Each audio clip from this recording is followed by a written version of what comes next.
무용교에서 유용교회로 오늘의 묵상입니다. 오늘은 창세기 42장 6절부터 8절까지 말씀을 묵상하겠습니다. 성경 말씀을 보겠습니다. 때에 요셉이 나라의 총리로서 그 땅 모든 백성에게 곡식을 팔더니 요셉의 형들이 와서 그 앞에서 땅에 엎드려 절하매 요셉이 보고 형들인 줄을 아나 모르는 체하고 엄한 소리로 그들에게 말하여 이르되 너희가 어디서 왔느냐? 그들이 이르되 곡물을 사려고 가나안에서 왔나이다. 요셉은 그의 형들을 알아보았으나 그들은 요셉을 알아보지 못하더라. 오늘 말씀에 대해 묵상하기 전에 복음으로 인한 우리의 성장부터 다루어야 할 것 같습니다. 예수를 믿는다는 것은 너무나 놀라운 사건입니다. 예수를 믿어야 한다는 것은 왜 믿어야 하는지에 대한 이유가 있을 것이고 어떻게 예수를 믿어야 하는지를 알아야 합니다. 우리는 왜 예수님을 믿어야 할까요? 바로 하나님과 단절된 원죄 때문에 그렇습니다. 원죄는 잘 아시는 것처럼 아담과 하와로부터 온 죄였습니다. 아담과 하와는 하나님과의 약속을 깨고 하나님 말씀에 불순종하고 하나님과 같이 되고 싶은 교만 때문에 선악과를 따먹게 되었고 그것으로 하나님과의 관계는 완전히 단절이 되었습니다. 우리는 예수님을 믿지 않으면 하나님과의 관계가 단절된 상태로 평생 살다가 지옥으로 가는 인생이 됩니다. 그러나 하나님께서는 우리 모두가 지옥에 가는 것을 원치 않으셨습니다. 그래서 하나님은 예수님을 보내주셔서 이 땅에는 모든 죄를 위해 십자가에서 못 박혀 죽게 하셨습니다. 이 죽음과 부활로 우리에게는 놀라운 구원의 길이 열린 것입니다. 이 구원의 길을 어떻게 걸을 수 있을까요? 어떻게 예수님을 믿을 수 있을까요?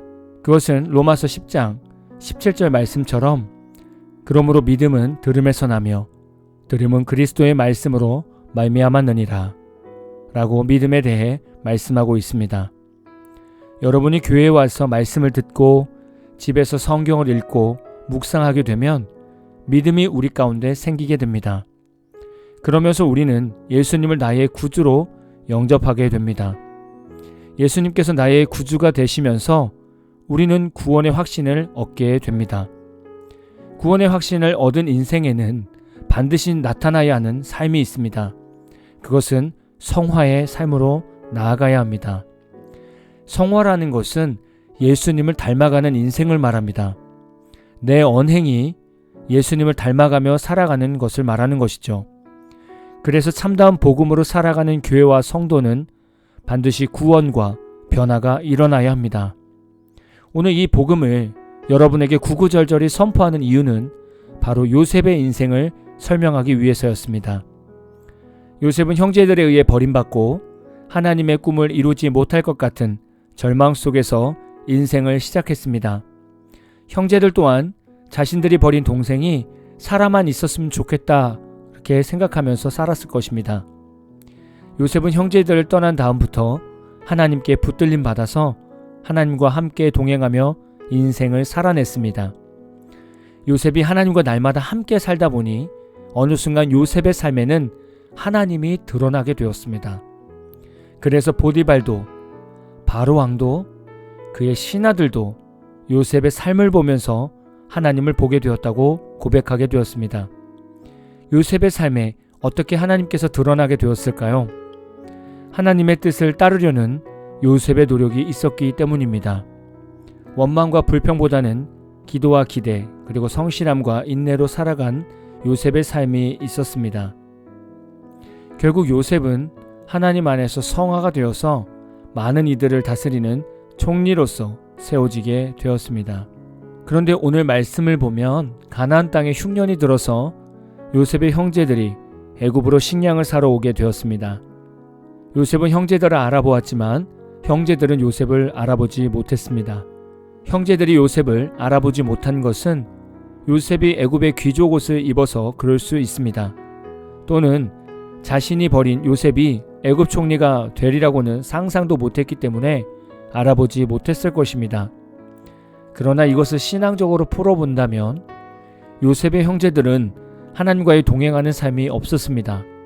그래서 하나님을 닮아가는 성화의 모습, 그리스도를 닮아가는 성화의 모습이 없었습니다. 그래서 요셉이 형들을 보았을 때 한 번에 자신의 형제들인 것을 알아보게 된 것입니다. 십몇 년 전이나 지금이나 동일한 모습이 있었기 때문입니다.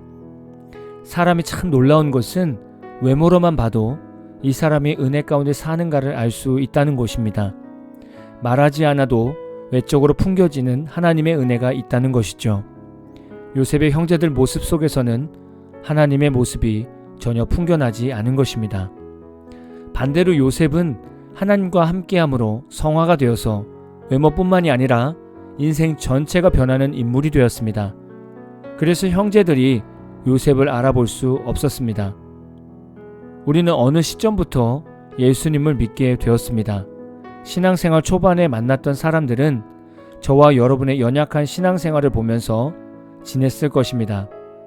그러나 신앙생활이 길어지면서 주변 사람들 중에는 자주 보는 사람도 있겠지만 가끔 만나는 지인들도 생기게 됩니다. 우리 안에 예수님으로 살아가는 성화의 인생이 있으면 자주 보는 사람이든 가끔 보는 사람이든 여러분이 성화되는 모습을 발견하게 됩니다. 우리의 인생이 남들이 볼 때 몰라보게 달라질 수 있다는 것입니다. 이것이 예수 그리스도 안에 있는 복음의 능력입니다. 그러나 우리의 삶을 돌아볼까요? 나의 신앙생활을 5년 전, 10년 전을 볼 때 과연 지금 나는 예수님을 얼마나 닮아왔는가를 묵상해 보아야 합니다. 성화가 되어지지 않는다는 것은 말씀이 전혀 우리의 삶에 영향을 미치지 못한다는 말과 같습니다. 말씀이 우리 삶에 영향을 주지 못한다면 우리 안에 있는 믿음도 점검해 보아야 합니다. 내가 예수를 믿는 믿음이 말씀에 근거한 온전한 믿음인지 아니면 복음을 머리로 이해한 지식에서 온 신념인지를 묵상해 보아야 합니다. 하나님은 하나님과 함께하는 자는 반드시 변화되게 하십니다. 바로 요셉처럼 말입니다. 지금 저와 여러분의 가족이 우리의 신앙생활을 보고 있습니다. 지금 저와 여러분의 친구들이 우리의 삶을 보고 있습니다. 지금 저와 여러분의 직장 동료들이 우리의 언행을 보고 있습니다. 그곳에서 구원의 통로로 쓰임받고 있는 것은 저와 여러분밖에 없습니다. 여러분은 어떻게 하시겠습니까? 여전히 신념 안에서 변하지 않는 신앙생활을 하시겠습니까? 아니면 다시금 예수를 믿고 예수로 변화되는 인생으로 나아가시겠습니까? 신앙으로 인한 성화의 변화는 저와 여러분의 행위로 된 것이 아닙니다. 그것은 하나님의 은혜로 말씀과 성령으로 되어진 일입니다. 매일매일 말씀을 묵상하시고 기도로 주님 앞에 나아오십시오. 오늘 다시 결단하시면 1년 후에, 3년 후에, 5년 후에 여러분의 삶에는 예수님의 향기가 가득 풍기게 될 것입니다. 그리고 여러분의 가정과 친구와 지인들도 여러분으로 인해 예수님의 사람으로 세워져 있을 것입니다.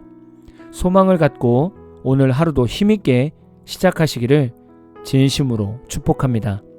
오늘 마무리 찬양은 마커스 워십의 예수로 사는 인생이라는 찬양입니다. 찬양 후에는 잔잔한 연주곡이 있습니다. 말씀을 생각하시면서 기도하는 시간을 가져보십시오.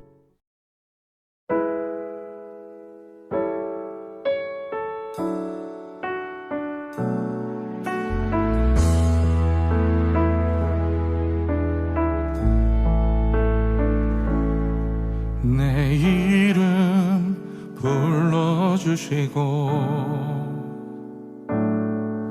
내 삶의 주인 되시는 내 맘의 노래 되시는 그는 크신 나의 예수님 내 이름 불러주시고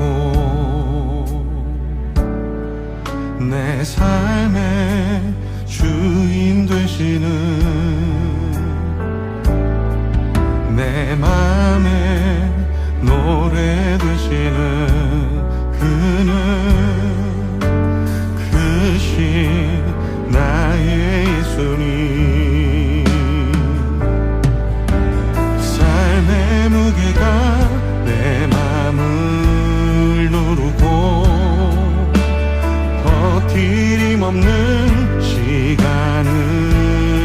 지날 때 예수만 의지하는 삶 되기 원하네. 주 붙드네. 주님 시선을 거두지 않은 삶, 주의 은혜로 감당케 하시네. 예수로 사는 인생 책임져 주시니 주께 맡기네.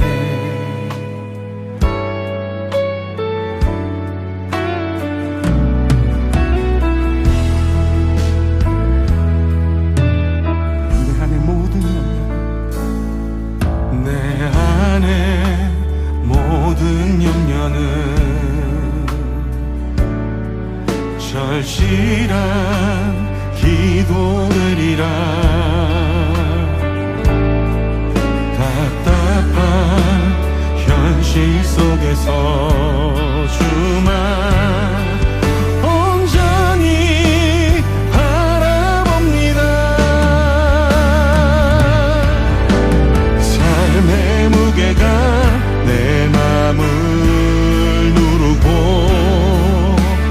버티림 없는 시간을 지날 때 예수만 의지하는 삶 되기 원하네. 주 붙드네. 주님 시선을 거두지 않은 삶, 주의 은혜로 감당케 하시네. 예수로 사는 인생 책임져 주시니 주께 맡기네.